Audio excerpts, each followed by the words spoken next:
Yo, welcome back to the Immigrant Section. I'm sitting here today with Salma Hindy. Salma, what the fuck are you saying? I'm just chilling, trying to survive loneliness in this lockdown. I think we're at the point in the pandemic or in the panty, like my friend. I call it panty. You call it panty? Yeah.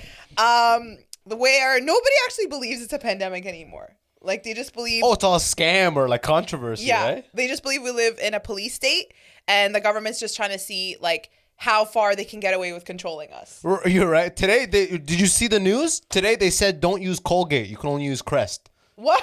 Stop. Just because. I don't know how to question them. It's just so weird. I only have Crest. That's the problem. Now I got to go buy Colgate, Hey, it's the government, right? Yeah, and like even the Some rules... shit's so arbitrary. Exactly. And you don't know who to ask or what the question would be. Like, they say wear a mask into the restaurant. Yeah.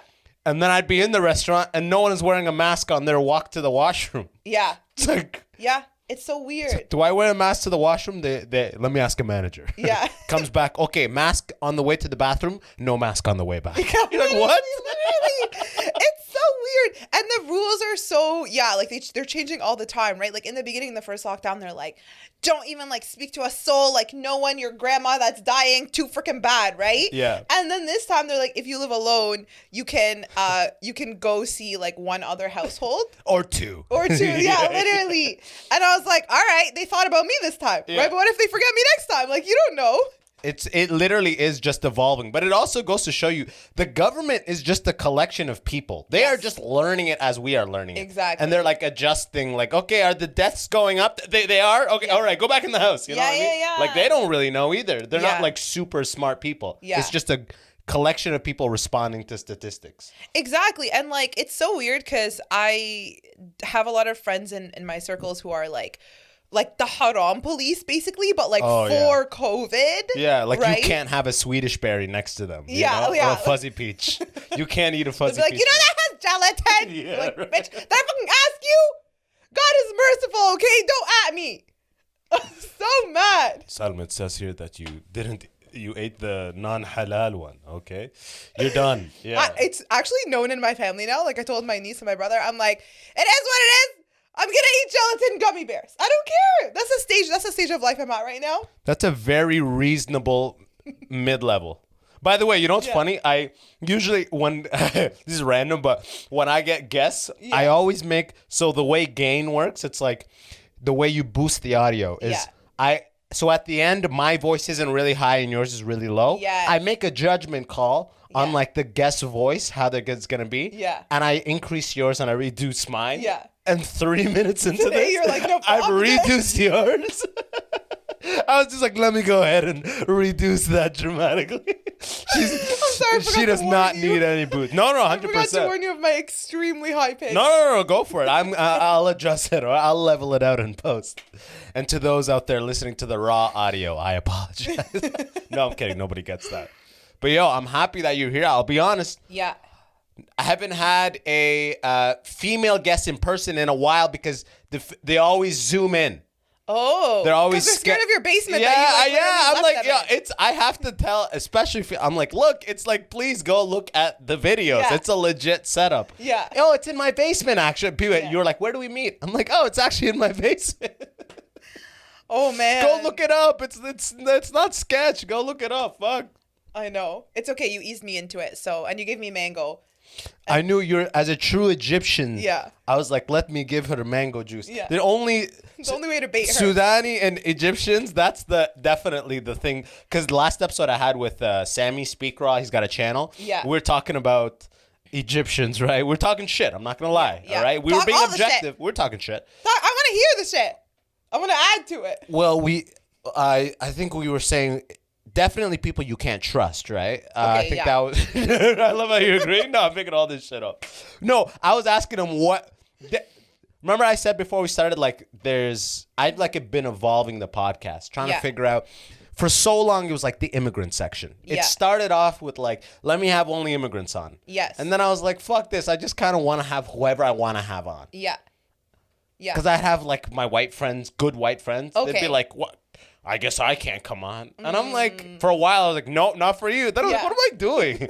You come on. And then You were making up your own COVID as it goes. rule. Yeah, literally. I was like, you come, but for you, it's COVID, so don't. Yeah. Can I come over? Oh, sorry, bro. I mean, COVID right now. Yeah. But you keep releasing episodes, bro. These are banked from way back ago. Literally, even though it's like referencing the exact. Time. But you referenced everything. Like the election, bro. You're like, nah. We just called it. Crazy speculations, bro. But now I'm at the point where I'm trying. I still will bring on whoever I want. Yeah. If I get the vibe that you'd be good on the podcast, I want you on the podcast. Mm-hmm. But now I'm also trying to tie it in. So the last couple episodes, I put together these questions. Yeah. Okay?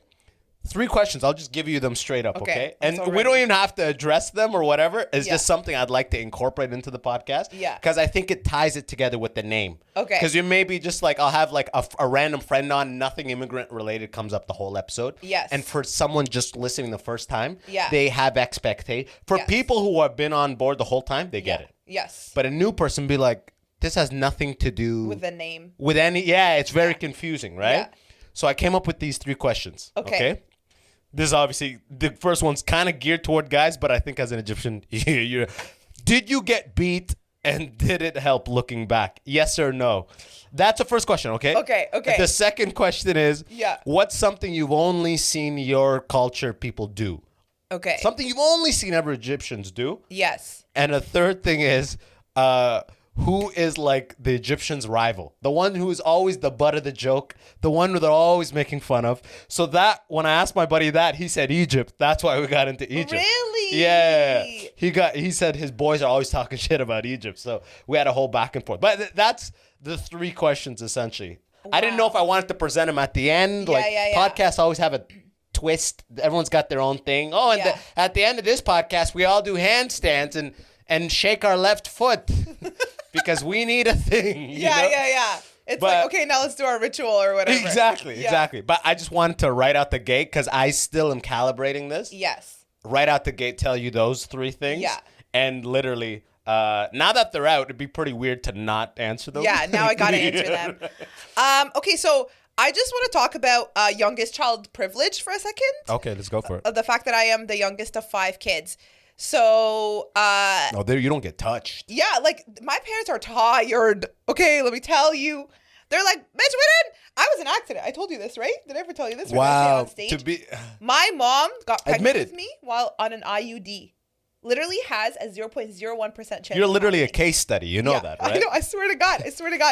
Mama was like, when Rabbena wants something to happen, it happens, all right? And then I was like, oh, so I'm a miracle? She's like, I was thinking more along the lines of a test. And I was like, okay, thanks, Mama. Literally, like, white people go to the extreme ends of the earth to hide that their kids are an accident. Yes. Arabs, like, they brag about it. They're like, I didn't even want Salma. I still don't want her. You're just like, okay, Mom. Right? So my mom, like, I think my mom should have had 1 kid with a nanny. Do you understand? 5? Too much. Too much. She tapped out. She tapped out after number 3 for sure. So like the youngest 2, we kind of just like raised each other. So my older siblings would like watch us. So my parents were like... Was there a big gap? Yeah. There's 14 years between me and the oldest. Okay. And 12 years between me and the other. So my parents just like, I think they probably like beat us. It's so funny because when I say this in therapy, I'm like, Oh, we got to talk about therapy too. Yeah, after. no. I love the idea of therapy. Yeah. I'm going to learn about therapy today. Absolutely. I am literally the therapy like converter. Like I will convert all of you into therapy. It's my favorite thing. But when I was like saying it, I was like, yeah, I think I used to get beat, but it was probably like in the early years of my life where like I don't really remember. And the therapist is like traumatized. She's like, that's even worse because those are like the years where you're actually forming your self-concept. Where you're developing the trauma and all that stuff. So, but does she do stuff like, Salma, do you realize what you just said? Does she do a lot of that? I imagine that's half of therapy is, that's really interesting. Repeat that. No. The movies. Repeat that. That's literally what I think therapy is. Literally my therapist, my therapist is so sassy. Like she will literally just be like, that's even, or like she'll just like call things out. She'll just like say whatever. Like, bitch, that's normal. Yeah. What the fuck? Or I'll see like in her facial expression. Like one time I got in a fight with my parents. Like like it was literally 2 years ago, and my dad like said something. Like he basically said like inti hamara or like hayawana or something. As one does. Yeah. Yeah. And then my therapist's face like dropped, and I was like, no, normal. No, that's so normal. Yeah. You know? Yeah, like inti hamara is like you little shit, and like Yeah. for a parent, But an English, like a literally Canadian parent to be like that. Yeah. But it literally means you're a donkey. Yeah, absolutely. But nobody in this culture will ever refer to like livestock, you know? Yeah. You're a sheep's foot, you know? They're past that here. They're just down to just like, Yeah. just unpleasantries. Like, hey, cut that out, you little doober. Or maybe Yeah. they'll make up a word or something. That's so true. Yeah, so I think like I definitely did get hit. And then I think that it probably stopped when I was like early in the years, and then it was just like sporadic after that. Do you ever remember getting hit, or do you ever? So you got hit very early. Yeah. So you can't. Can you weigh whether it was a pro or con? It's just part of childhood in the distance, right? It's part of childhood in the distance. It probably did fuck me up, to be honest, because like reading about psychology now and how kids like formulate their self-concept and their self-trust and all that based on like how safe the environment is around them. But the ones that I do remember are the ones usually from my siblings, like because my siblings, the ones raising me, also would have beat me like too, right? Because it's like that's what they knew. It's annoying, yeah. Yeah. Once something gets annoying, it gets a smack, right? Yeah. That's how it goes. And my siblings were so resentful because they're like, I didn't ask to raise you. Like, I didn't have you. Why am I doing So they were more aggressive than necessary. Exactly. They didn't- I'm not your parent. Pff, you're like, I just wanted salt. Yeah, they didn't have like the love and the softness. Patience. Yeah, As and a parent's patience. exactly. So I think like By the way, I love that you're in therapy and reading about psychology. Yes. You're like an overachiever of the 100%. mind. I feel like anything I do, when I first started doing therapy, I like saw one and then I started seeing like 3 therapists at once because I was like, mine still hasn't talked to me about childhood trauma. This seems suspicious. I literally started seeing like 3 or 4 therapists at the same time. But isn't this breaking the bank? Yes. Literally. Yeah. Literally. And I told my friend, I was like, watch me make therapy unhealthy. Like, it's gonna happen. Like, I literally got addicted to like healing. You're out of the CIBC trying to get a line of credit. literally. Someone's gonna talk to me about my childhood. Yeah, I'll sign. Someone's gonna address this shit. This was like fresh post breakup, so that's kind of why You're investing in self-care. Yeah. High level shit. That's female shit. Yeah. Guys, we don't do that. We just bottle it and Yeah. die of a stroke. Compartmentalize A it. stroke 15 years down the road. Yeah. Literally, that's what happens. That's true. That's really true. Yeah, but anyways, yeah. So, I'll just go for it. Yeah, no, I was just gonna Go say for it. that's the first question. I think that. Yeah, I don't know if I'm so hyped up on therapy right now. Those questions aren't going anywhere. Let's talk therapy, okay? Okay, therapy. So, do you drive what you want? You said they're not talking to me about my childhood stuff. Yes. Does that In the mean beginning. you have to drive what is, or sorry, does that mean they totally drive what is discussed and you just kind of wait and hope that they bring something up? It's actually the opposite. Like, I think they gauge what it is you are so consumed with and what it is you are like fixated on and you can't stop talking about. And then they just go along with that. Some of them are a little more structured and pushy where they'll be like, it's not about that. It's not about the boy. Like, it's not about the guy. It's about your attachment style from when you were a child because you were abandoned so many times. Let's go there. You know what I mean? But I think in the beginning, because I started going to therapy over 2 years now, like religiously. Okay. Like every single week. Yeah, once a week. Yes, once Gotcha. a week. Yeah. And so at one point I was even like I was doing 2 a week because I was seeing like multiple. One of them was part of a free program though, right? Gotcha. Yeah. Which is discontinued. I've now. tried. I've tried to get into the free programs. Really? Yeah, They're like it did not work. 4, 5, 6 month waiting list. Yeah. Like, it's Someone just wild. brushed my hair softly and said, "Sorry, buddy, just keep dealing with all that." Yeah. And they showed me the door. Literally, therapy's so expensive. It truly sucks, but it's so necessary. What is the average therapy? Like $100 an hour? That's like cheap. I would say That's cheap. Yeah, average in Toronto is like 150 to like 180. Are there like celebrity therapists? Like everybody wants to get Dr. Michelle Glinglinglog? Yeah. Yeah? Yeah. Yo, dude, tell me, who's the hottest in Toronto? Yo, the hottest therapist. They pull out in the fucking 911 Turbo. They pull up. Whoa. Freud. Don't even kill me. Yeah, basically Oedipus. like They just say syndromes and shit and race people, you know? Freudian. Oedipus complex. Like, ballin' therapist? Do tell. I think it just depends on like how many years of experience they have. Then they're more expensive, and like if they have like if they're part of like a group or something, or if they have like their own A collective business. Yeah, or but then because like my sister went to a therapist one time and they were like on some I don't even know like 40th level or something. No, probably higher on like that Scotiabank Tower or something, and you see like the Sienta, like it's just stunning views.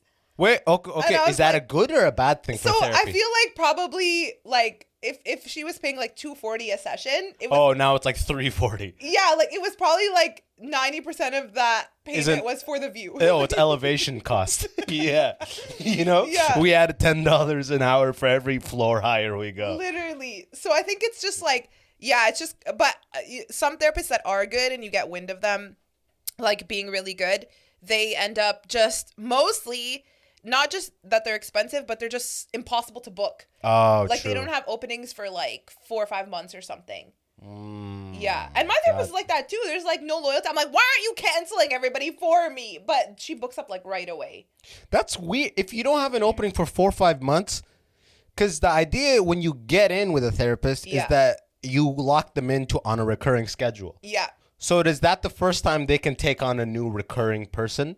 Like, or do they just have one fucking random miscellaneous opening in 4 months? So where it's like you talk for an hour and then you're out there like hanging dry for 3 more months. No, so the way that it works is like essentially when you first start with your therapist. So when I first started with mine, by the way, me and Hodo and Brandon all see the same therapist. All of you. Yeah. That's all of Toronto comedy is seen. Literally all comedians. We're just like go to the same therapist. That'd be so funny if like bits started coming from. It's like, where'd you get that? Right? They'd all start coming from the same therapist. You should try this on stage. Yeah, right? And then I like accidentally steal like Brandon's joke. Yeah, and you're like, how did you?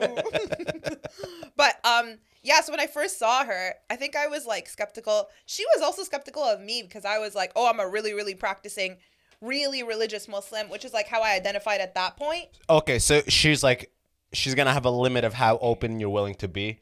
She doesn't know how much she can help you because you're locked off in some respect. Like and she explicitly told me like, why don't you go find like a Muslim therapist? And she basically said like, there's some things I'm gonna tell you that's against what your religion says or like your own philosophy, right? And I was like, I don't care. I want to hear it. Like, I'm so sick and tired of the Muslim bubble and the Muslim agenda. Yeah, you come in. Yeah, that's an amazing point. Shit you're saying, it's fucking me up. I feel like I always have to be in control of the conversation. I'm like, okay, wait. I want to talk about therapy, but there's two like fuck. All the shit you're saying is so on point. I just want to talk about it. Yeah. But I love the idea of her being like, look, if you want to be with me, it's going to be real. Yeah. You're like, let's go. Session 1. She's like, Judaism is the right one. Yeah. You're like, oh, fuck. I'm not ready for this. Don't kill me. She's agnostic, so she kind of like shared with me like her opinion on that. Agnostic is pretty much like the government's view on COVID. Like, maybe we'll see what the statistics show. Yeah, basically. But so you went with her. Because you said, I'm not going to be locked out of this because of like a set of beliefs I'm supposed to have adopted. Exactly. Like I was like, my whole life, I've always been like the good Muslim girl. I've listened to everything. I've followed all the rules. And I've found so much contradiction in the people who are teaching me the rules and the ways they practice. And it just doesn't make any sense to me anymore. And I think like I wanted to understand the objective human psychology of how things work. And how I work, how I'm like basically where I stand in this like community that I'm in and how I interact with the world and what that actually means. And then she asked me some questions. Like she asked me like, what's your opinion on like LGBTQ rights and all these kind of things? Because she wanted to see like how locked in you were. Yeah. And like, obviously I'm a very like open, progressive, liberal person. She just pulls out bacon and starts eating it slowly. You got a problem with this? She's rubbing pepperoni on her face. But I think see any issues with this? Yeah. But I think I actually gave her like the Muslim scripted answer or whatever that I thought like I had to answer. And that's a really big thing I learned in therapy is like, I had this, like I would identify as being a certain person when in actuality, I was way more liberal, way more progressive, way more open-minded, way more chill, you know? And so she would just be like, you are like literally doing all these things. Like it doesn't make sense. Like your best friend's like a lesbian. Like you're a these, living you know contradiction. I mean? Yeah. So it kind of like helped clarify to me who I was. Because there was a shame in it. I was the same exact thing. Yeah. There's a shame in that. I've told the story before, but like this is an example of how extreme that gets. Yeah. I work with a guy, loved this dude, he got me the job, but very rigid Muslim view on gay people. Yeah. I remember I worked with him. He's an engineer. Yeah. And whenever the topic of gay people come out, he would have a visceral, angry response. Honestly. And I would be like, you know what I mean? Yeah. And I would be like, how can you be this angry? Like, how can you be that against it? And he literally was like, Abbas, it's in the book, was his response. You know what I mean? Yeah. It's in the book. How are you going to fight me on this, dude? It's in the book. Oh my God. So like that is pretty much kind of like where you were before you were like, oh, that's not actually how I think at all. Yeah. Well, I wasn't definitely that extreme. Like I was actually in a place where I was very supportive and I was very empathetic and I saw all their perspective and I agreed with everything, like them deserving the same rights, etc. But I just couldn't like reconcile it like with what I thought the religious teachings were.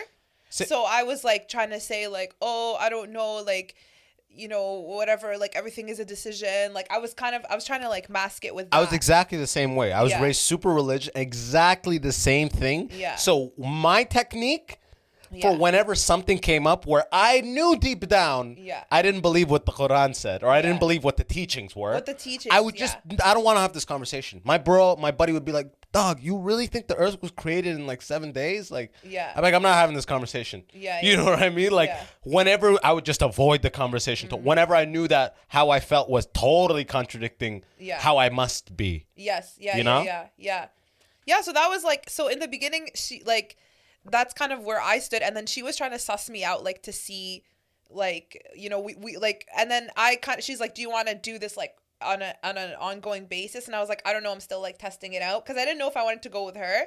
And then she hit me with that same energy. She's like, fine, I'll see if I have an opening. Like she hit me with that same energy. So then I think I contacted her like a couple weeks later. I was like, hi, I want to have another session. And she's like, next one available is like in a month.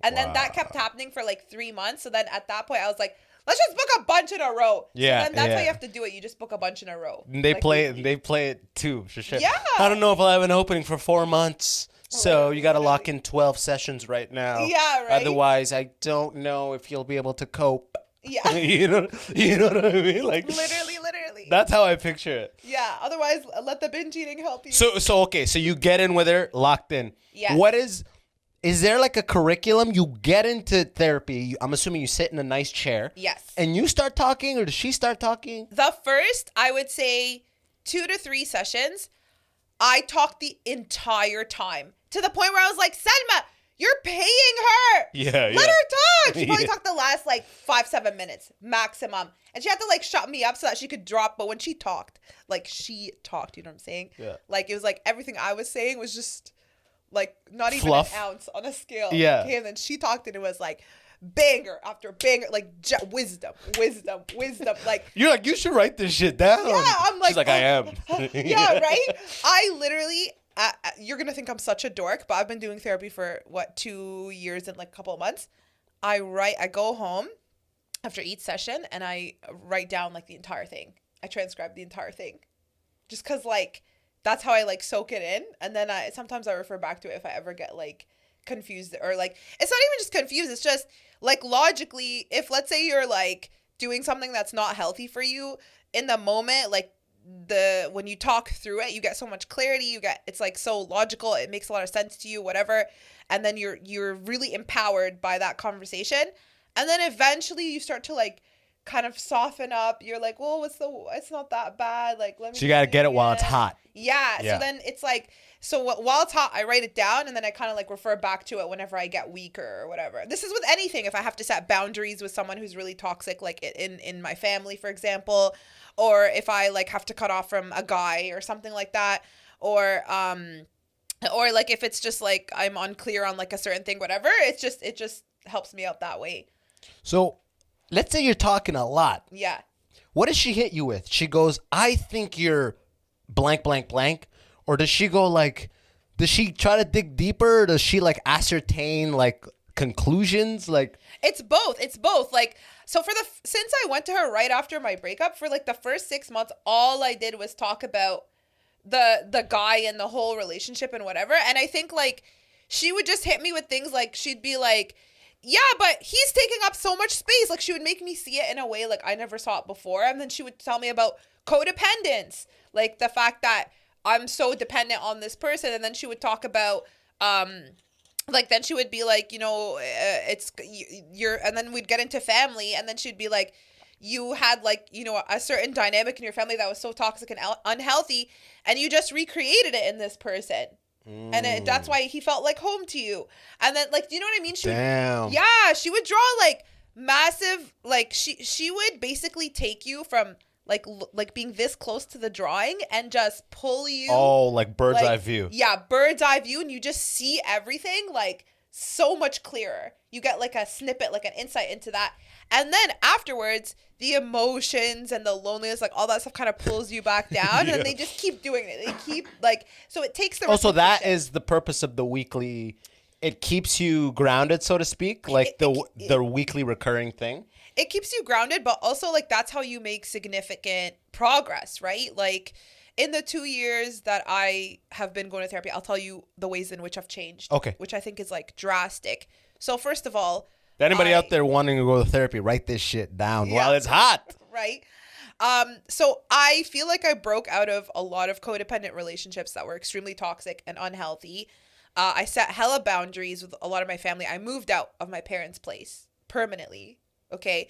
And then I moved out twice. Like I moved out and then I lived with a roommate and then I moved out by myself. Gotcha. Yeah. Okay, yeah. And then it's a piggy bank. Or sorry, I said piggy bank. It was like training wheels. Yeah, like, literally. Roommate and then yeah. Yeah, and then I think I've gotten like a lot clearer so I used to make decisions before from a very fear-based perspective, scarcity mentality perspective. Like, I don't know anything. And so the first thing that comes into my life, I'll be like, I'm just going to cling on to this because I don't know any better. I don't know what's out there. I don't know who I am. I don't know what anything is. I'm really scared. Like, the first relationship I'm in, this has to be marriage because who else is going to love me? Like, I don't know anything else. And, like, gotta hit a milestone right away. Like, gotta get my parents off my back. Like, I don't know. Like, all these things I'm hearing and, you know, are been being told my whole life, which is, like, you're too loud, you're too much, like what man is ever gonna agree to be with you, whatever. So all these things like seep in, toxic shit. Exactly. And then so now I kind of broke out of that and I'm the opposite now where I'm like, you should go around, like play the field, play the field has a negative connotation because everyone thinks like you're being a hoe, but I mean like play the field as in just like meeting people, get like, out talking there. to people, get out there, obviously explore. not right now with COVID, but get out there, explore, figure out, like you can only know what you want when you have met enough people and you know what you don't want. Yeah. I'm like, we were talking about this on, we did a show, Lebanon Benefit. Yeah. We were talking in the back about something like this. Yeah, you were saying how people do more research in the Muslim community. People do more research for the university they want to attend than the person they want to marry. Yeah, that's a great point. Thank God for bringing. Yeah, I said that. He did. He said that. No, but it's true. Like I remember in like I MC weddings, so I actually have a very like good read on this, just from a third party perspective, who's only involved at the wedding ceremony. Mm-hmm. So I see how fast these things happen. Yeah. But it's like people give way more since they're in 10th grade. They give way more consideration. They apply to different schools. Yeah. You know what I mean? Like people give way more to consideration to what degree they want, what that 4-year period, than the person they marry, especially in like this Arab network community where when it is of time, you are presented the options you have via the network. Yeah. And then you're not really dating. You're just checking out candidates. It's like a job interview process. Yeah. But it's literally like I've seen people like, I forget, you were talking about someone like married like, just that one person you were saying was like, they got married. They married someone they didn't even like because pretty much like their brother was like, hey, like, what's wrong with them? Yeah, literally. Yeah. Literally, like, the person wasn't interested at all until her brother was like, what about him?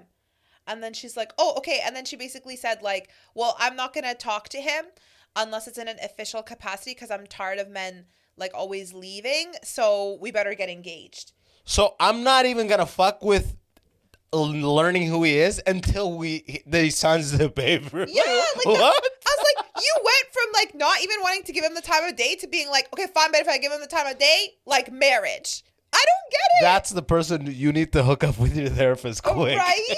I need to hook everybody. Like, if I had the power and the choice. Yo, and the if I had the money, I would. I literally actually was like, so many people I admire, successful people, have said it was beneficial. Yeah. So just with an open mind, I was like, oh, let me do it. I'm in Toronto. There has to be a free thing. Yeah. Toronto's always like, mental health. Yeah. So there has to be a free thing, right? Yeah. There isn't. Yeah. There isn't. I'm like, what the fuck? The one I went to was called Brief Psychotherapy for Women at the Women's College Hospital. That's, for women, for sure. Just for women, yeah. But then they just canceled that. Yeah, hell yeah. That's not in the budget anymore. They shifted the budget to horse feed so all those cops can walk around on fucking horses. Shit all over. Toronto's the only place you could see a big pile of shit on the street and just think like, just miss the cops. Yeah. You know what I mean? Like, there's no guy following and cleaning the shit up and they're ticketing you for littering. Right? Or they ticket you if you don't pick up after your dog. What is this? I saw a black cop walking on a horse and he wouldn't even make eye contact with me. It even looked like he was like, what the fuck am I doing? He was up there. Like, what is this? What is the point of this? He's like, I don't know. So weird.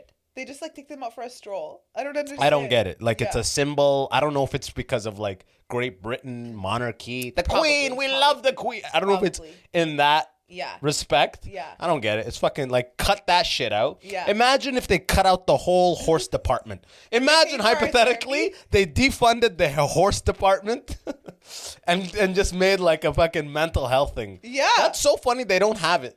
And they love to wave that flag of mental health. Yeah. Every second bus ad says, don't kill yourself. Yeah.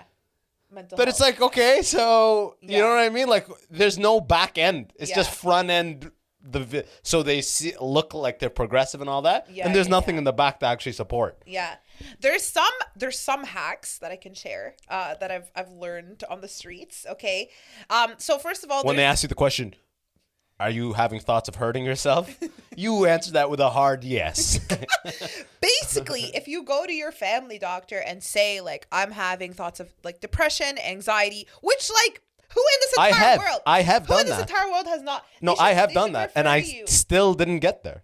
They didn't. They're like, we have a social worker in the clinic who you can talk to, and then I did. Yeah. Because she was like, Susan's actually down the hall. It was like all one day. Yeah, and then that's it. And then I went to Susan, and she's like, so just, what's on your mind? And I just talked for a little bit, and then I left. And I was like, what the fuck was that? Yeah. She was just a random lady in the same building, and I left. Like, it didn't seem, there was no dynamic of a professional, therapist. There was no, like, there was none of that. I didn't feel like I was in the presence of a professional. Yeah. Of the mind. Usually they, like, so social workers, I guess, are a little different than psychotherapists too. But usually, like, they would put you with, like, students or something like that, like student psychologists or student social workers or student, like, psychiatrists even. Like, they're like, maybe you should listen to those thoughts. And then the actual the prof goes, no, don't. Stephen, think about that. Oh, yeah, you're right. Maybe don't listen to those thoughts. Like, as students, like, their learning room. Yeah. Now, Stephen, don't you want to tell her something interesting from Unit 3? Oh, yeah. Okay, so how are you, like, how does that go down? No, like, they're in training. They still have to get their hours. So they would be on their own, but then I think they just, like, receive, they have to share their notes, I think, with their superior, and they just, like, receive feedback and stuff that way. All I know is when I lived in Detroit, I wanted to save money, so I went to University of Detroit Mercy to get my teeth. I needed teeth work, so I went to the dental school, and the dental students would fix my teeth, and they would do shit, and then they would have to wait for the approver at every step. It'd be a 3-hour thing. That's 30 minutes at a normal dentist.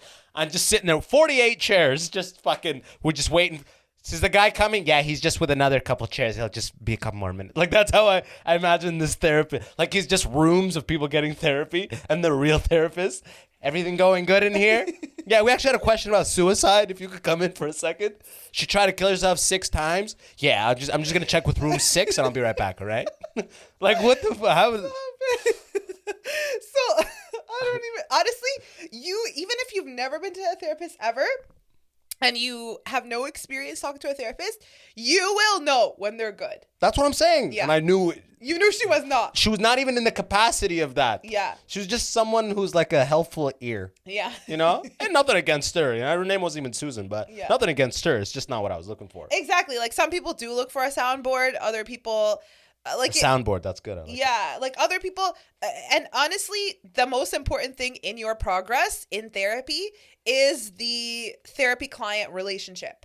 Yeah, I would, of course, that because you're going back for that person. Exactly. You know, like for the progress you guys are doing. And I was like reading this paper. It's like a research paper about having narcissistic parents, and then how you become a co-narcissist because your whole life you had to cater to them.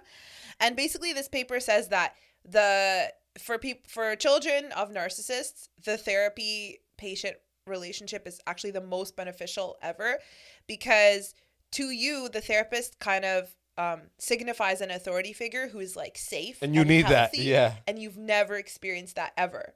And it's kind of like just by seeing them and them like forgiving you and not giving into your protest behavior and not showing any sort of narcissism, that in and of itself is healing. Oh shit. Yeah, like you don't even realize, but and basically that paper says that healing at 180 an hour. You know what I mean? Yeah, that's an expensive healing. That's but the only caveat. Yeah, right. Yeah, but it's you like, want to heal, don't you? Yeah. You just bang at the reception. Right. I only have 160. Oh, I thought you wanted to heal. I guess I could put it on the credit card. Yeah, but you know what? My family hates that I go to therapy because they're all just like just talking about us. Yeah. They just like think I'm changing so much. Yeah. And they're like, my values are changing drastically from theirs, and they're very uncomfortable about that. So they all like spread rumors among themselves, like, you know, Salma can't even afford it. She's addicted to therapy. They told me that.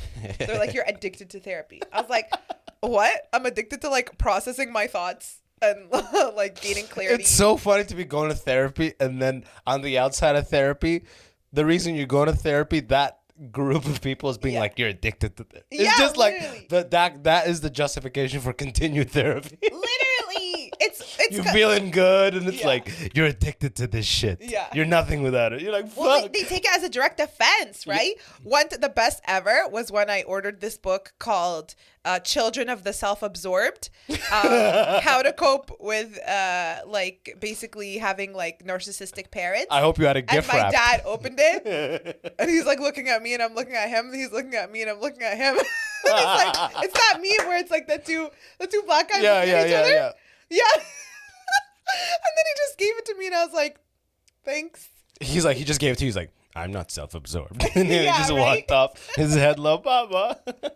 It's not like that. Literally. It's like I can't even pretend like it's about something. I'm like, it's not about your parents, like other parents. Like, essentially, that's probably why you had to move out. I just can't have people intercepting these book titles anymore. Exactly. You know? I was like, you know what? For the next parent narcissistic book I'm getting, I just gotta be on my own. Yeah, and then I think like overall, over the last like 2 years, it's just like calmed me down a lot as a human being. Like I think things are like much calmer, much clearer. I'm just like much more chill. Things don't have like severe control over me anymore. And I read people so much better. Dang. So much quicker. It's like ridiculous. Like I used to go into, and because now I see my own flaws, so now I can see the flaws of other people. My problem was I could only see other people's flaws. Really? No, I mean not right now, but I'm saying like I came up in like a similar type of environment. Yeah. So it's like I was always chasing like perfectionism. Yeah. Which isn't a thing you can chase. For your own self? For my own self. Same, yeah. So hating on, I'd always have like hates, belittling, judgmental thoughts outwardly all the time. Yes. Look at they're like this, they're like that. And you know what I mean? Yeah. Like, and you're not ever really bringing it back in. Because those conditions were placed on you. Like, you can only be loved at best if you are smart, if you're academically succeeding, if you're religious, if you're praying, right? Yeah, exactly. If you listen to your mom, if you're obedient, if you're calm, if you're quiet, if you're financially contributing, if you're whatever the conditions are, if you're fit, if you look good, like whatever, all these conditions. So then you put them on yourself.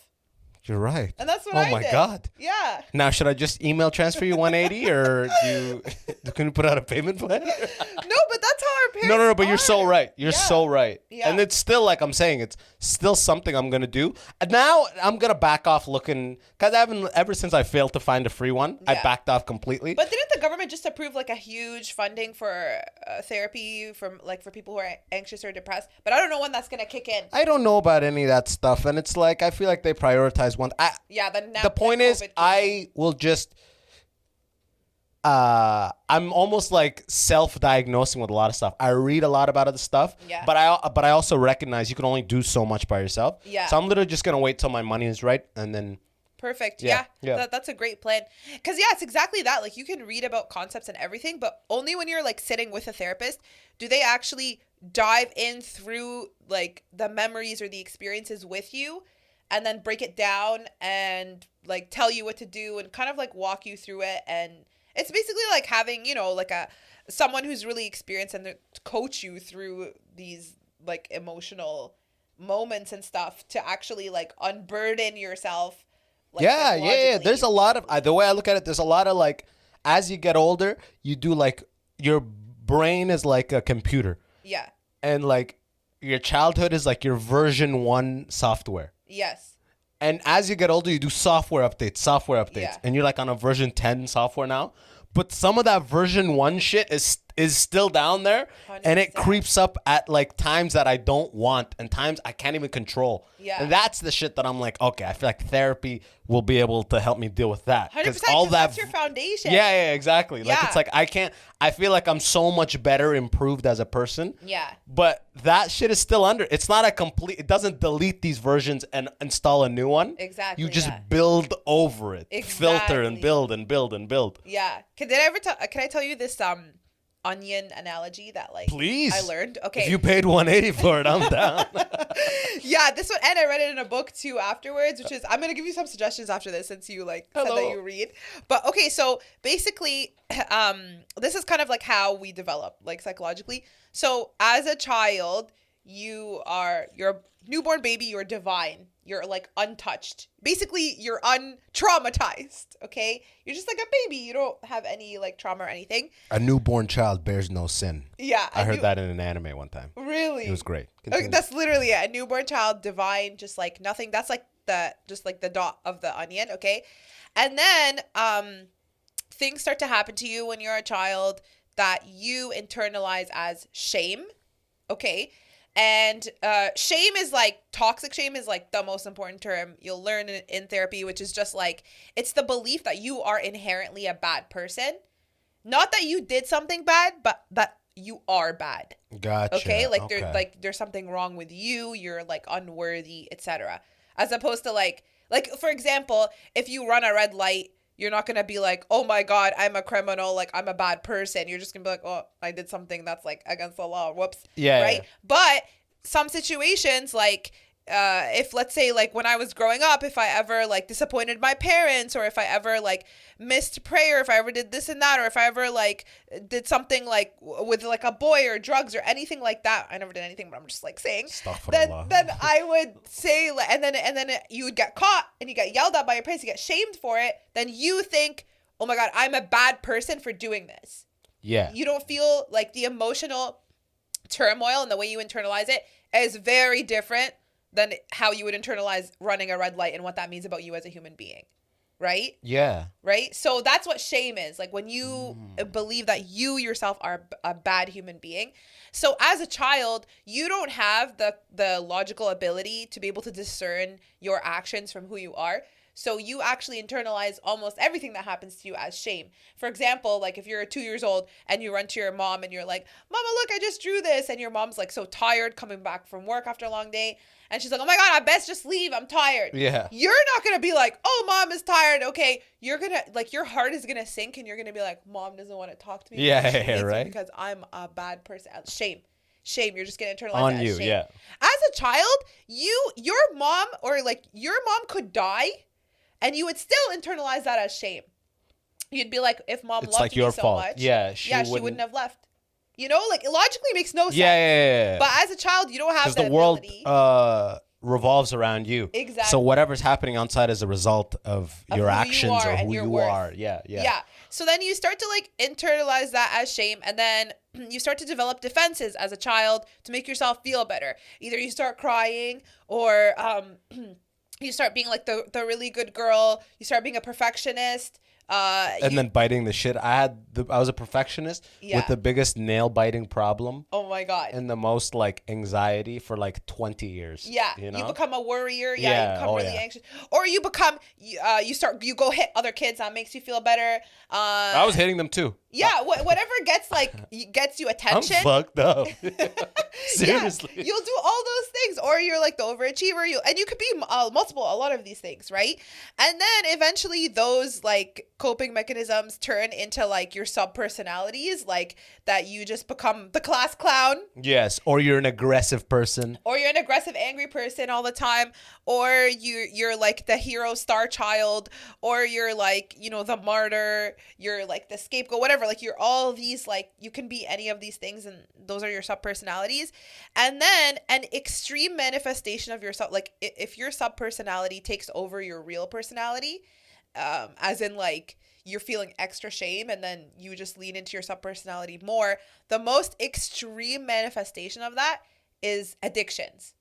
So then you start to develop addictions, like addictions on anything, like substances, alcohol, porn, sex, food, therapy, right? Yeah, shopping, like stuff like that.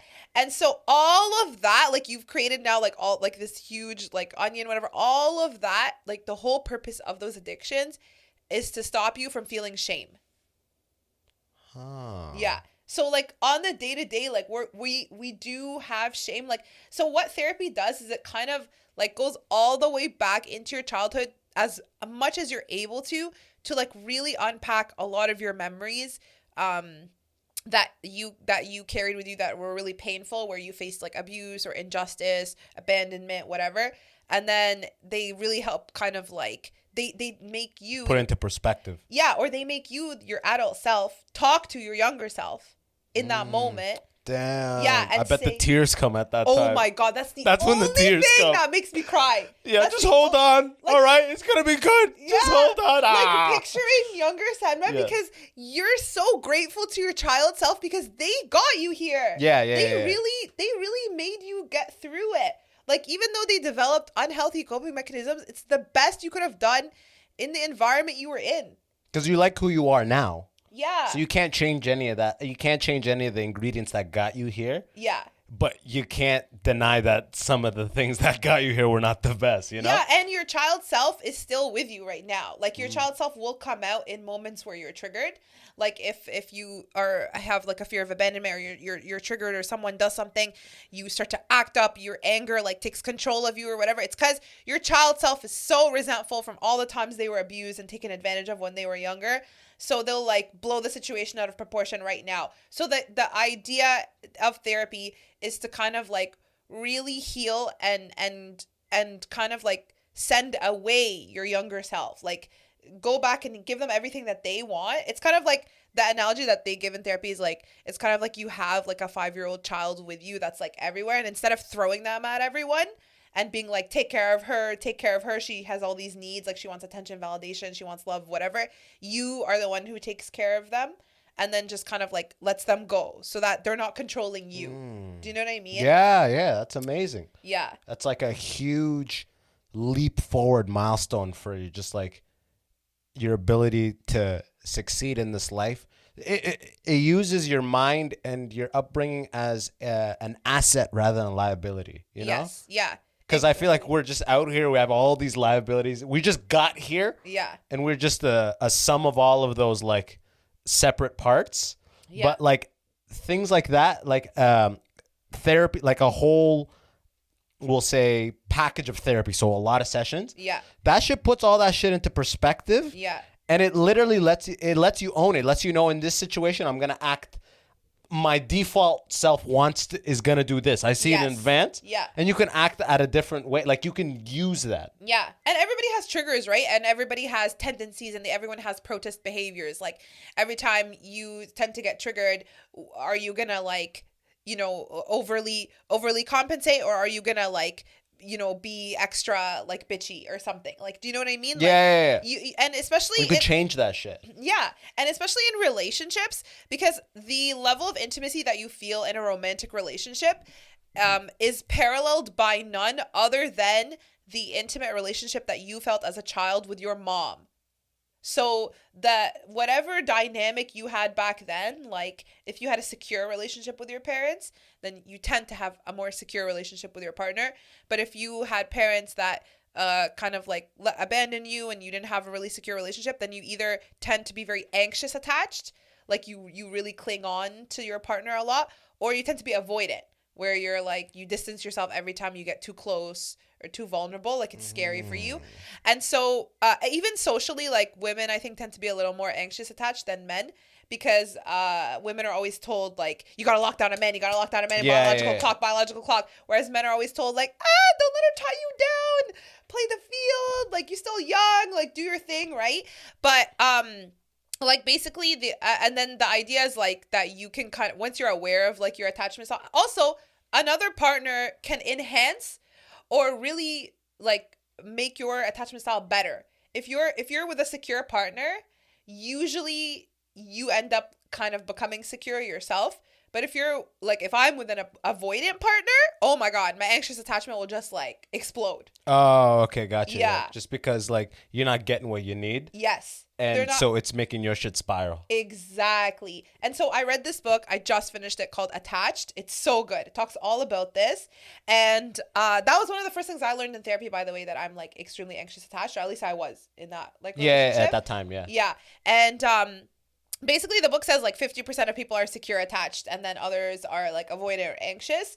And then it says like that and okay, so you know when you watch like Indian matchmaking or like Our Community, they always say things like, oh, you're just assessing the compatibility of two people.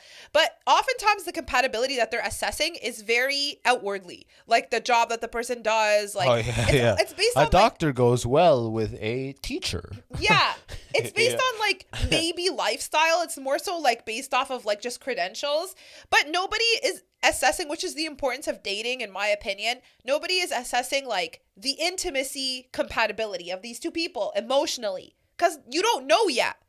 How do you find out like if you're emotionally intimate, like compatible in intimacy? Through the actual dating. Do they do those like Myers-Briggs style? Do they have their own test to find out like where you are in the spectrum of avoidant, or either secure or avoidant? Yeah, the book asks you a lot of questions. Yeah, like it'll say like, what do you tend to do in this? What do you tend to do with that? And they give a lot of like concrete examples and stuff. And then they tell you like what you would tend to do if you get like if you're calling all the time and then he doesn't answer, like your protest behaviors would then be like you give him the silent treatment, or you like don't really say anything straight, like you become passive aggressive. Like, yeah. You do all these there's things. techniques in the book. Well, no, it tells you. Oh, like, this is what you would do if you were this classification. Gotcha. We should stay away from. Gotcha. Instead, like say it straight up or whatever. And then but yeah, like basically the book talks like it kind of, and I already on my own was like reframing my whole idea of dating, which before like I used to go into dating and just be like, okay, how do we make it work? Like we just need to make it work. Like we're just gonna make it, like it's gonna happen, or like how do I get this person to like, how do I lock this person down? Right? Yeah. Now like the book says that you're not trying to like get anyone with dating. You're just trying to figure out if they can meet your needs. emotionally, right? If you're the type of person who you have to check in with someone like daily, you have to call them daily, you want to spend a lot of time with them, and then another person like just can't do that, they want to be alone on the weekends, whatever, that and that to you, that makes you anxious. Obviously every person is different. Then like you should know that and recognize that early on and just be like, this person's like not gonna give me like they're not gonna be able to fulfill my needs. Yeah, okay, right? okay. And then it says like there's a really big difference between intimacy incompatibility and like external problems happening to the couple, right? Like if you as a couple, you're facing problems like externally, you're getting that's evicted. Normal. That's a different thing. That's different than like he doesn't want Chapter to sleep in the 6, same bed as eviction. you after sex or something. Okay. You know what I mean? Yeah. Like So, there's actual problems that can be handled, and there's exterior circumstances that drive a reaction that is, it doesn't matter where you are in the spectrum. You know, someone's your partner's family member died. You know what I mean? Like that's an outside circumstance that has its own reactions, like outside of like being this or that. But the shit that happens internal, the clashes, that's just a result of being the type of A. You need an A and you have a B. You know what I mean? Yeah, exactly. It seems like it. I'm just regurgitating what you're telling me. Yeah, no. And basically like when people always say like, oh, every relationship needs compromise, it like that only applies to like, I don't know, like logistical things, like things that are not about like the foundational intimacy needs, you know? And then they do talk about people who, let's say, are avoidant, anxious, who are in a relationship in the long run. So like, let's say 20 years, these people have been together, and it's that same problem I told you about where like she wants to spend her weekends with him and he always wants to be left alone on the weekends. So they just basically suggest like, instead of you every single week fighting with him and always getting disappointed, just like adjust your expectations. Like just be like, okay, he's never gonna hang out with me on the weekends, so on the weekends make your own plans and just be like, peace out, I'm gonna be with the girls, right? So they advise that, but at the same time, it seems like the real advice would be like, but then what they say, you know, some people choose to stay in relationships because they look for different things in marriages. Like some people just want to lock it down, they get along with and just have children. That's their expectation. That's fair, right? But then they say like, if you're in the early dating stages and you're noticing these incompatibilities in the intimacy, it's not gonna get better. Yeah, they're like, bro, just get out of there. It's not worth it. Like staying. And to me, that's so eye-opening because I find that most of the couples and marriages I know are extremely incompatible. And like maybe what the other person, but based on what I'm looking for. So maybe to other people, it's normal that they fight with their partner like 6 times a week. Or it's normal that they have to like, you know, just like sacrifice a lot of their independence for the security of their husband's like ego. But like for me, I'm like, no. That's, and then brings about the conversation of like, what is happiness and fulfillment for you? You know, and to me, like, just to have the name of being in a relationship and the name of like having a husband, but then the quality of my life is like cut short in so many corners. Oh yeah, that's not you're not winning at all. Yeah, that's not happiness to me. Okay, yeah, I win in front of people that I don't know, but that goes to show you, when people don't unpack just how much of their decision making is to appease a social pressure. They end up like that. And they'll never be able to address the fact that, hey, maybe like divorce still has a shame around it. A huge shame. You got to give it a good, honest try. Like, it'd be like, hey, clearly this isn't working out, but we got to give it a couple more years. You know what I mean? Like that, people are literally going through that mindset, which is the dumb. We knew this before we even like tied it up. And okay, tying it up didn't fix anything. Like we had like our like pipe dreams, right? But now we got to give it the 5 years or whatever it is before we can get up, before it's shameful on our families. For sure. Which is the most fucking retarded. That's the stupidest mindset ever. It's so your life. Stupid. It's your life. Yeah, exactly. Like who's gonna be the one like married to this person, right? And it's like, yeah, it's so wild because and if you don't explore around enough and you don't know, like the book gives a lot of examples of relationships that in the beginning there's like small red flags and then they overlook it and they ignore it, they hope it's gonna get better, and then it just escalates to like the most toxic, abusive relationships ever.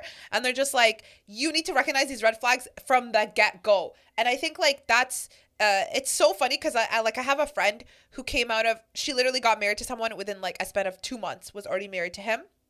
And then it was like, and he was like it was like long distance too, like they weren't living together. And then eventually, those Skype marriages, huh? Yeah, right. Like, well, he's in the States and stuff, so she would go see him. But then like eventually they got divorced, and then like she basically like within the process of like getting divorced already started dating again. Yeah. Like, this person like has never been like single for like 5 minutes, and so she's already dating again, dating this new guy. And every day she's like calling me and telling me about how she can't believe she missed all the red flags in like with her ex. She can't believe she missed the red flags. Why didn't she see the red flags sooner? I can't believe she didn't act on, even though she knew everything. And then I told her, and while simultaneously missing all the red flags with the new guy. Yeah. And I'm like, this is why it's so hard. You always ask yourself in hindsight, why didn't I see the red flags? Why didn't I leave? Because in the beginning, you're like, you try and convince yourself like, no, I don't have enough information yet to leave. Like, I don't have enough information yet. Let me just like stay a little. Yeah, you're just saying you're erring on the side of ignorance. Exactly. I mean, let me just stay in this. Let me just keep projecting my fantasy and like see, like hope that they like grow into it or whatever. Yeah, exactly. Because all your family wants is for you to get married, right? Exactly. So it's like definitely staying in it. All of them are appeased. Yeah. So it's like, just alpha, it's like that type of mentality, which is just, it's not prioritizing your own life first. It's like we're saying, people put more thought into school, which school they'll choose and degree they're going to get. Yeah. IMC weddings, man, I'll go to like brown people, I'll do some brown people weddings, and Arabs are like no better. Mm-hmm. But I'm talking to the groom and he's like, her cousin, he's going to say something, it's, so something he doesn't even know her cousin. Like they just met. Yeah. There's like no knowledge of the direct family, the indirect right outside. Like this is very quick. Yeah. Everyone's just, no one knows really anybody's name. Yeah. It's like I'm talking to them on the wedding night, and they're like, I'm like, do you want to do A or B? And they're like, damn, this happened fast as fuck. Right? You know what I'm here for, though? I'm here for the Muslims who were so sheltered, so protected growing up, rushed into these marriages, got divorced, and then were like, fuck the rules, and just like basically just came out of it like a dragon, like rising from the ashes. You've seen that? Yeah, I've seen that enough. Because they're like, it's literally like, I did everything right. Yes. I did everything you wanted. Exactly. And it just fucking led to turmoil. So fuck that. Yeah, fuck that. I'm living my own life. I'm figuring out what I want. I'm figuring out what my values are. And all I'm saying is, you don't got to get to that crash burned fucking site of the plane crash destruction before you can say that. Exactly. Like, you can veer the plane away from the ground way before the point of the crash, know? Exactly. Can we talk about this like cognitive distortion that Muslims and like Arabs have, though, which is this concept of a scoreboard? Like, you think that the reason why they don't break bad until after everything goes to shit, basically, is because they're holding on to this fallacy, this concept that if they still do good, if they listen to everything their parents are saying, which they, like, our parents have somehow manipulated us into thinking it's what God is saying and what God is telling us to do. If they... It's God's will? Yeah, right? It's God's will? They say, they say, like, listen to me because you have to obey your parents to, like, obey God. Yeah, right? You're not going to get into heaven if you don't listen to me. Yeah, and it's like, really? Did God just, like, arbitrarily decide that I have to get into med school to, like, get into heaven? Yeah, you know what I mean? Yeah. Like, our parents project, like, no tomorrow.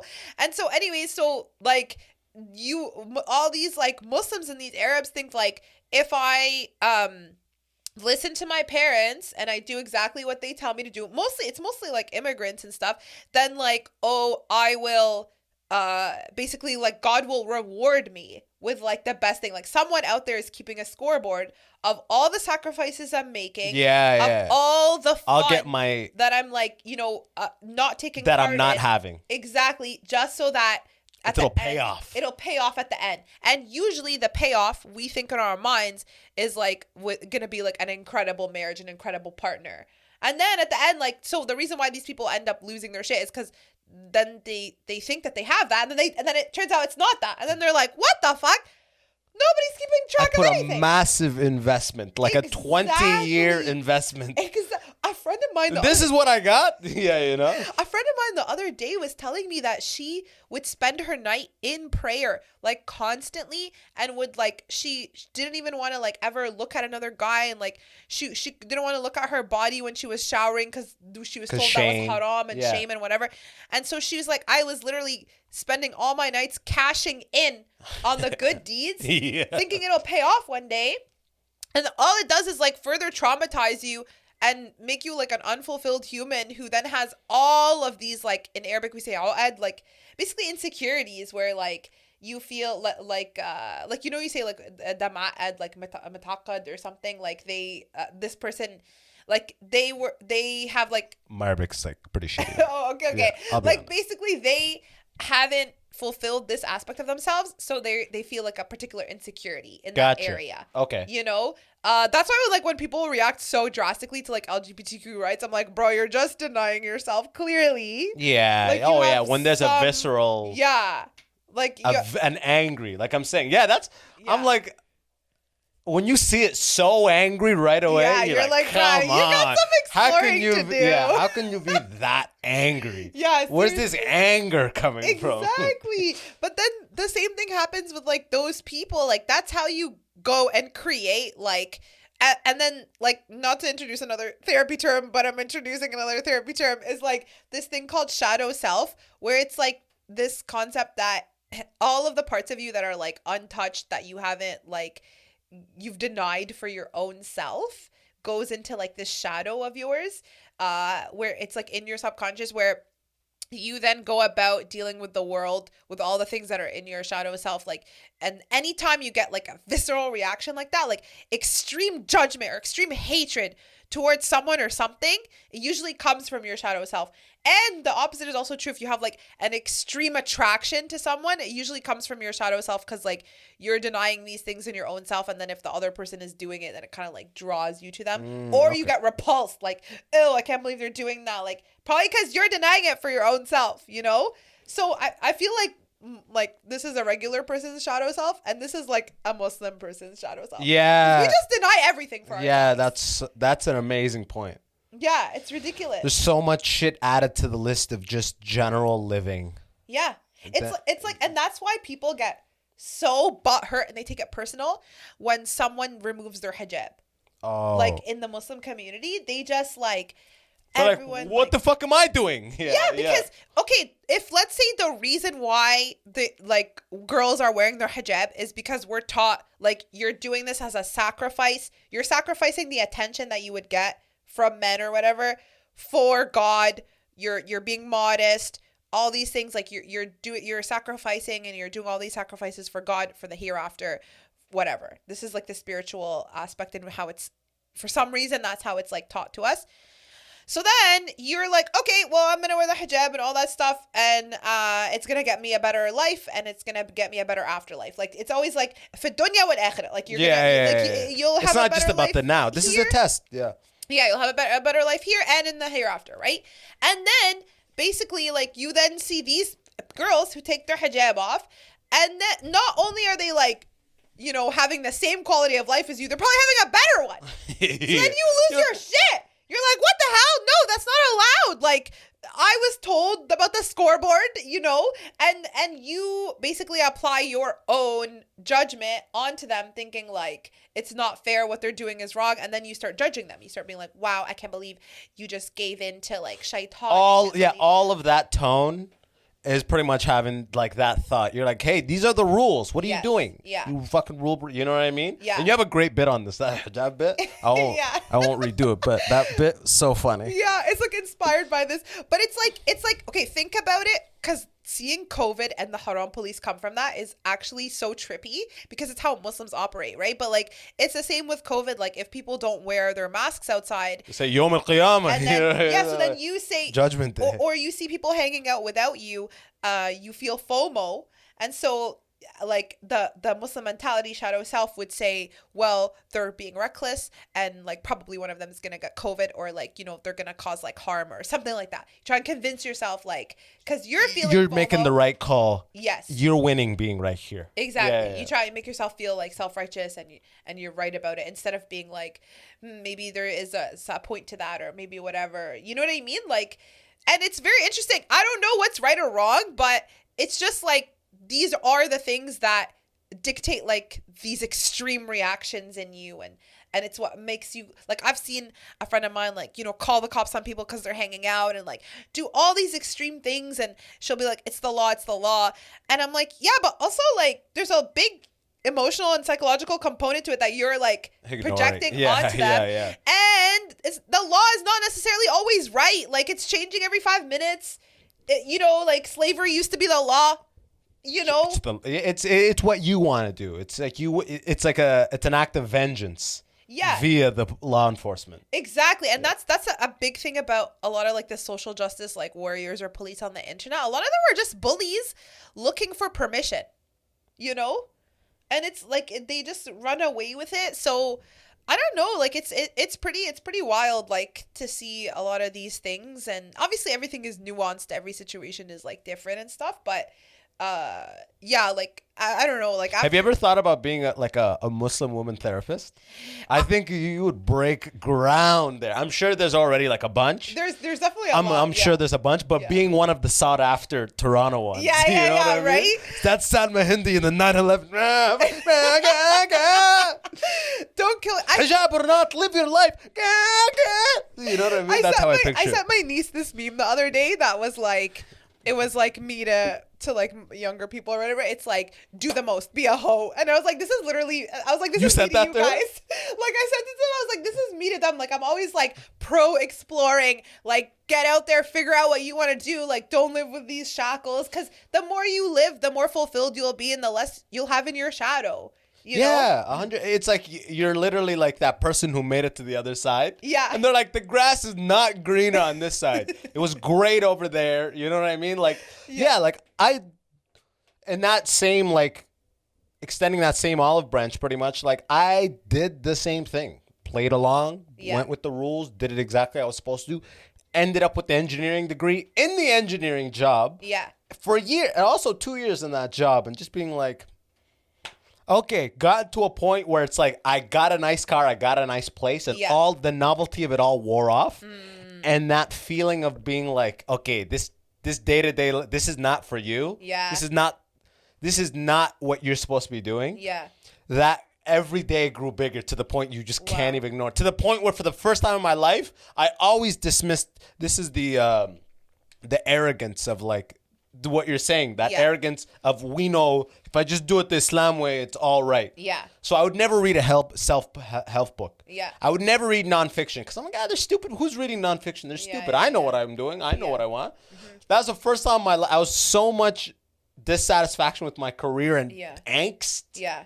That's the first time I ever went to get a career self-help book. Okay. That was like, okay. Like, I started reading, being like, how do I get rid of this feeling? There's something wrong here. Yeah. I wasn't supposed to do this. Yeah. And if I look back, the answers are clear the whole way through. Yeah. But I was like, even throughout my university, I never went to class. I openly hated every class. Yeah. But I was just like, I got to get the degree. Like something you got to do. I got to get the degree. Yeah. I said I'm doing this when I was 17, so I'm doing it. I'm 21 now, but I'm almost done. Yeah. And now I'm 23 in the States doing it. Like, running off the momentum of your decision when you were... When I was in 6th grade, you asked me what I want to be. I want to be an engineer. Because that's what my parents put in my head. Yeah. So just the echo of that into 23 from age fucking 11. Yeah. You know what I mean? Yeah. Being like, I've just been making decisions off that momentum for years. Yeah. And now I'm at like... real voice. Yeah. And I got money and I was like, oh, this is stupid. So now I'm... In the same way you just said what you said, I'm on this podcast telling young people, like I've done episodes, the truth about engineering. I tell them, yo, I know you're probably getting pushed into engineering. Yeah. Because you're listening to the Immigrant Section. It seems like your name is Abdullah Khalil or some shit. You're probably going to do engineering if you're not already in it. Yeah. So let me tell you what it is, first of all, and just be equipped with that because you're going to lead yourself in a way more fulfilling path if you just ask yourself, what do I love? What do I do? I love gaming. I love whatever it is. Think about what you love doing. Yeah. And at least try to find work in that industry first. Yes. Yeah. Mm-hmm. Whatever it is you like doing, start there. Mm-hmm. You know what I mean? Rather than just be like, I'm going to be a doctor or a fucking engineer. Yeah. And I honestly think like 17 is so young to be making a decision that like you're going to be roped into for so many years of your life. And then every time like those college scouts come, or like the university or whatever, come to your high school, they're always like, oh, it's very easy to transfer. It's very easy. No, it's not. It's impossible. It's so difficult to transfer between programs. But yeah, that's why like I'm pro like taking like a gap year between high school and university to like figure out what you want to do. My little brother did that. My mom was going crazy. He took 2 years off. She thought he was never going back and shit. I was like, no, it's good for him. Like, let him see what the work industry is. Feel what an employee is like. Yeah. That's gonna all drive your decision for ending up in a place you should be, rather than pursuing something that you thought of. Like, how many people, and I made it. I became an engineer and got an engineer. How many people, pursue medicine and then just end up with a science degree because medical school is only the people who are driven? Yeah. And that's not even less than 10% of the people. It's so literally 90% like of them just end up with a bachelor's in science or biology. Yeah. And they're just doing a random job. And it's just that 4 years of what you just did was for you to do medical school. And medical school is never going to happen. Yeah. Like, I have friends from high schools like, yeah, I'm going to try to be I'm going to be a doctor. Yeah. That's never going to happen. Like, med school is really, really, really competitive and difficult in Ontario specifically. Like, we only have, especially compared to the States, much harder to get into med school here. Even if you have like 4.0s and like whatever 90th percentile on the MCAT or whatever, it's still like a lottery system. Oh yeah, and you got to be coming from the right postal code, because they want people from that postal code for this postal code. Yeah, there's so many little things. In fact, that's why so many people go to the fucking Caribbean and shit. Yeah. And like, I don't know. Yeah, I mean the conclusion. But for you to like read that career self-help book, like that's really courageous. Oh, I was stop and pause and figure out like that you have that feeling. Yeah, I was like 24, 25 at the time, and it could not be ignored anymore. Yeah. I definitely don't like what I'm doing. I have been car obsessed my whole life, and I got a nice car, and I just want to get rid of it now because it's $1,000 lease a month. Yeah. I got everything out of it. I don't want to pay $1,000 anymore for this car. Yeah. There's 2 years left. Or a year and a half left. I feel stupid as hell for getting it. And you didn't I don't get anything out of the job. And you didn't feel like if I go to a different company or if whatever. I did. Mm-hmm. So I was in Michigan. I was like, you know what the problem is? Michigan. I need to go to California. So I moved to Sanford. I moved to Silicon Valley, California. Oh, wow. Okay. I worked there for almost. I'm like, the problem is Michigan. If I go to California, I'll be happy. Yeah. Right? And it wasn't. No, I went there, same shit. It was even worse over there. Wow. I prefer it back in Michigan. It was even worse. California is nice, but the work environment for startups, it was a nightmare. Yeah. Even worse. Yeah. You know what I mean? So at that point, you can only lie to yourself up until a certain point. And that's why, thank God, I did fucking engineering. Because imagine doing medicine, getting into medical school, becoming a doctor, getting hundreds of thousands of debt. Now you're 31 practicing. And you're like, fuck, I hate this shit. Imagine that. Yeah. 31, like, that's so rare if people get in right away. It usually takes like at least 3-4 times tries like to get in. I know a lot of people got in, but it's like they get in, 3-4 years medical school, 2-year fucking residency. And then they send you out to Saskatchewan or some shit, right? They go to some random corner of the earth. Yeah. Fucking where flat earth kind of makes sense. Flat land. Yeah, flat earth makes sense where they send them. Yeah. Like, okay, all right.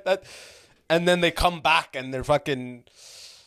Canada, thank God that that's not so bad, but in the States, you're ruined. Yeah. You know what I mean? You're ruined. See, a lot of people would not follow their courage. And that's the thing I want to say about therapy and like self-actualization and the path to awareness and healing is that it requires a lot of courage. It requires so much work.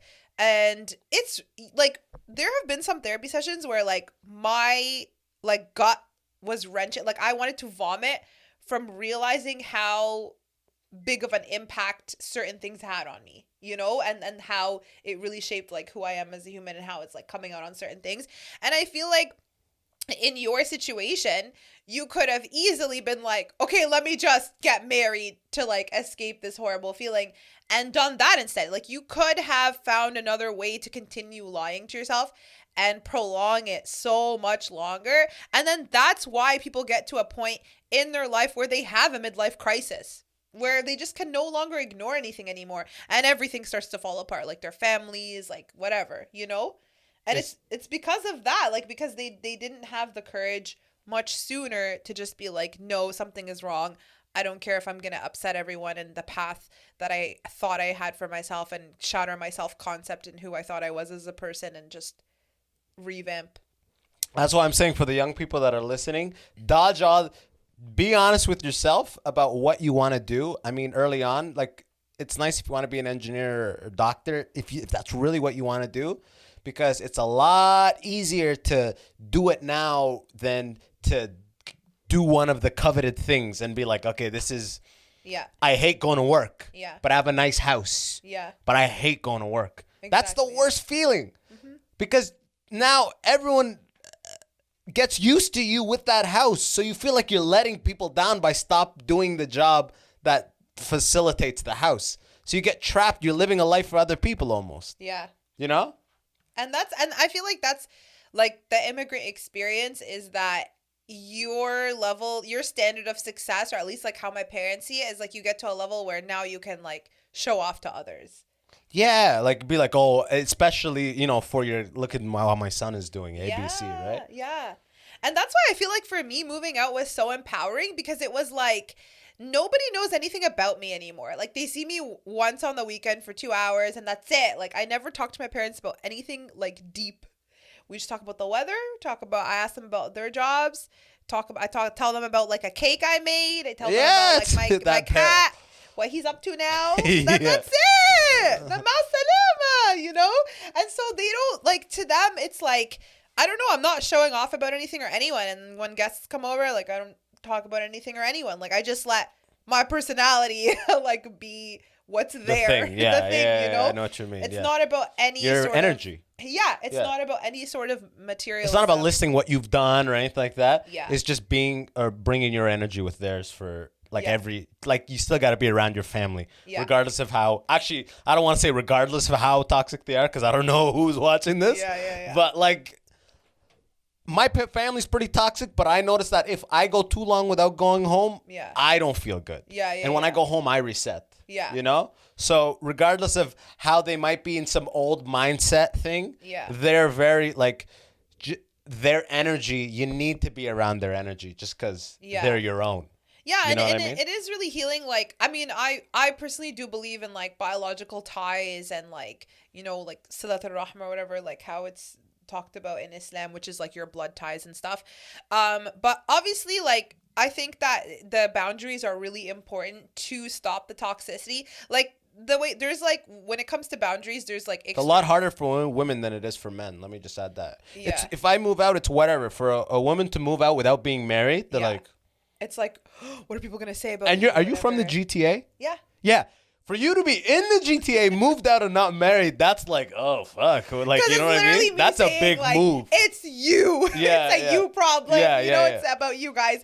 But basically, like, like when it comes to boundaries, like there is such thing as like an external boundary and an internal boundary. So like an external boundary is like if you say something that really triggers me, and I go up to you and I say like, hey, like, please don't talk about this. Please don't ask me about this topic because it really triggers me, and I don't even want you to mention it. Okay, that's an external boundary. If you respect that external boundary, then we're fine. But an internal boundary is like when no matter what they say to you, like you can talk about that, whatever. I have an internal boundary where it's like in one ear, out the other. Does not affect me whatsoever. But I feel like in order for you to get, and obviously that's like the ideal state to get to, where you're like, you have all these internal boundaries set up. People can't trigger you because then they don't have power over you, right? Yeah. They have power over like your it's ego. just a sound. Yeah. Exactly. But in order for me to like get there, I felt like I really needed to place the external boundaries. And the way it was like in my house is if I went to my mom and said like, Mama, don't talk to me about marriage because it's going to trigger me. Oh my God. That's like the That's first. when it's going to go she'll off. She'll double down. She wasn't even going to talk about marriage until you said now that, she's right? going to, right? And it's like, even if you're a rock, if you get like a drop of water every single it's gonna make its mark eventually. It's gonna make a hole in you, right? So I was like, I need to like distance myself enough for me to first of all heal from all of the like toxicity and trauma and everything I internalized about myself and the world and what I thought I wanted in my own like, you know, to achieve in my own milestones or whatever. And then it's like to actually then like reset and say like, okay, like how to actually set up these like boundaries internally. So now like I'll go back. It's still like I haven't been living with my parents for like a year and a half now. If I go back and my mom like within 2 minutes she'll be like, خلاص ما لقيتيش ابن الحلال, like that's it, you haven't already found like Prince Charming or whatever. And then I'm like, oh my God, I'm already screaming. And I'm like, you know, one of these days I won't scream, but it is not this day. Like it's still they're not gonna change for sure. Yeah, they're not gonna change. And if they did, I mean, they're not gonna change. So it's like you can't expect to change people. For sure. Right? You can't expect to change people. You can only you gotta love them you gotta love them for the fact that this is the exact script they got growing up. True. This is all they know. They were never in a position to, like, we came here, were raised among this more open, liberal environment, society. Mm-hmm. So we kind of got pulled into this duality thinking of old, like, scarcity immigrant thinking and new liberal, like, prosperity thinking. Yeah.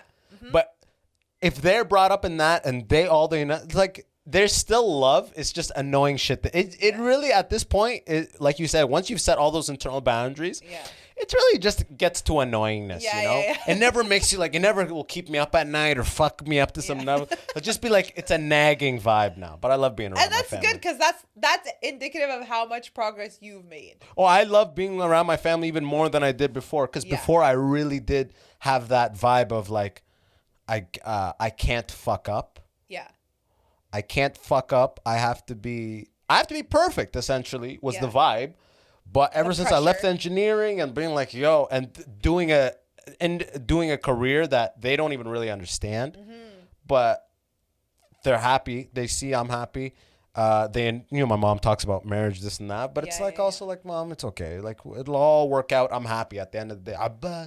Abbas, haram, and I this and this. She'll start to bring the shame into it. Yeah. And I'll just be like, Mama, it's good. They don't even realize it's the shame. To them, it's like, all shame. Yeah, this is shame is the main. It's the language. It's the language is shame. Yeah. The whole thing is shame. Yeah. Everything. I had so much shame. Growing up, I used to, if I had a girl, 6th, 7th, if I had a girl as a project partner, she called the house, my mom would be at the phone as I'm talking. So much shame with, like, your body is like trying to get you closer to women. Yeah. But there's a constant vocal shame internalized within you, being can we talk about how this fucks up some men? Like, it like traumatizes them and almost like mentally like castrates them from anything like sexually, you like way more than you would actually know.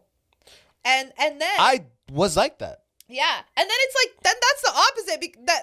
That's even more unhealthy because, like, anything sexual is natural. It's biological. It's healthy. I had a girl, my friend, his, like, girl in his floor in residence in university was trying to hook up with me. Yeah. And I was like, I'm trying to get into heaven pretty much. You know what I mean? That was my whole vibe. Like, just stay away from this. Like, I'm thinking like eternal damnation. This is the face of the devil.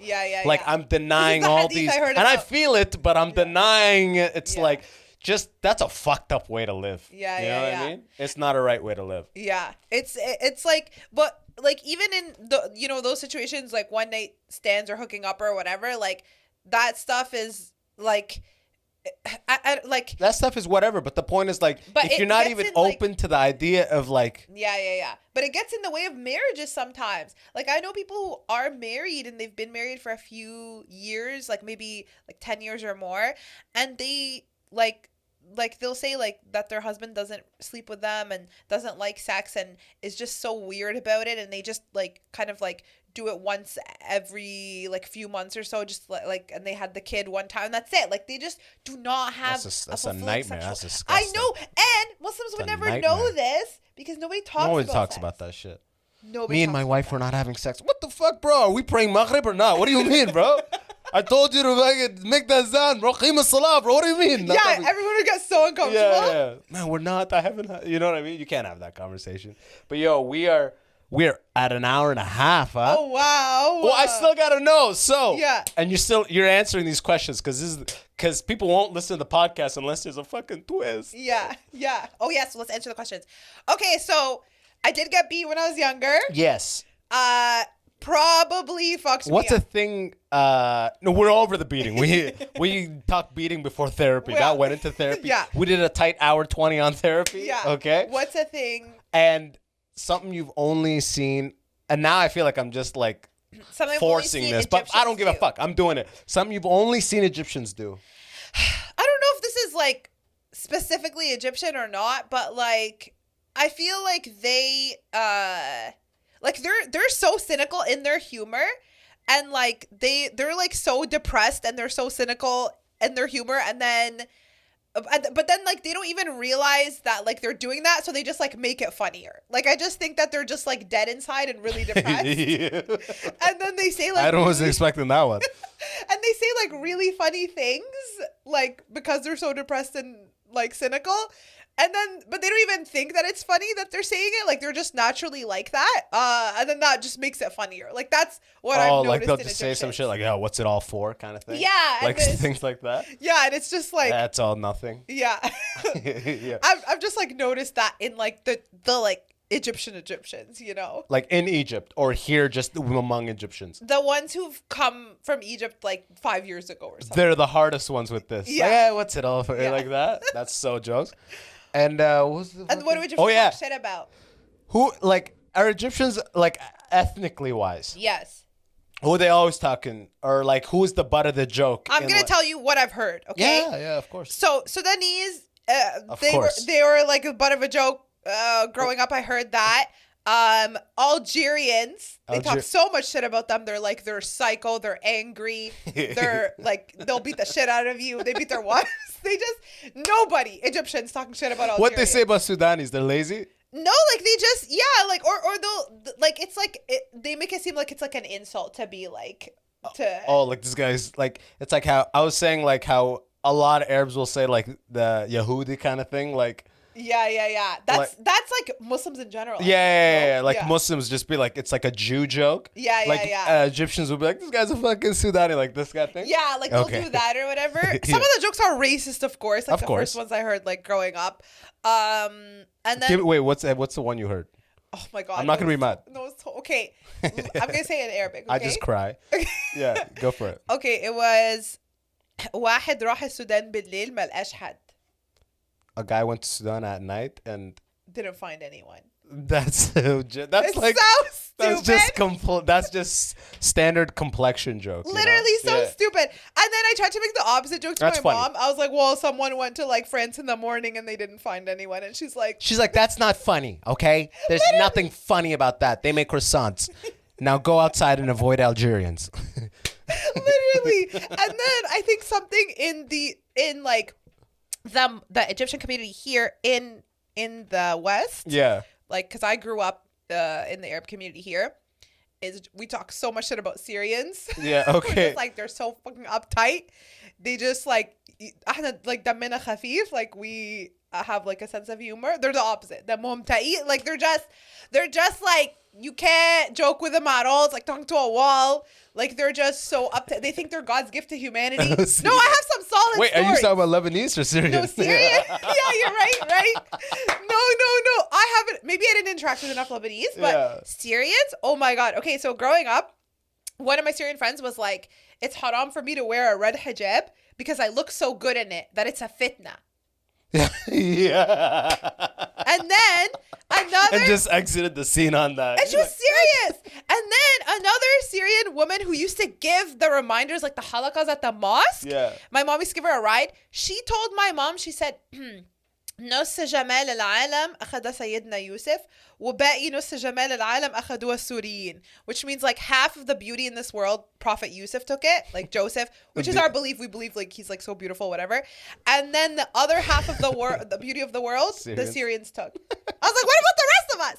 No, this is a religious Syrian figure. Like she's the most humble. Oh, actually, that's so funny. So we talk so much shit about Syria. But you Egyptians are just great, though. I love you, too. But, yo, this has been amazing. This has been an amazing conversation. Yeah. I think, especially to What's the younger Muslim women. Yes.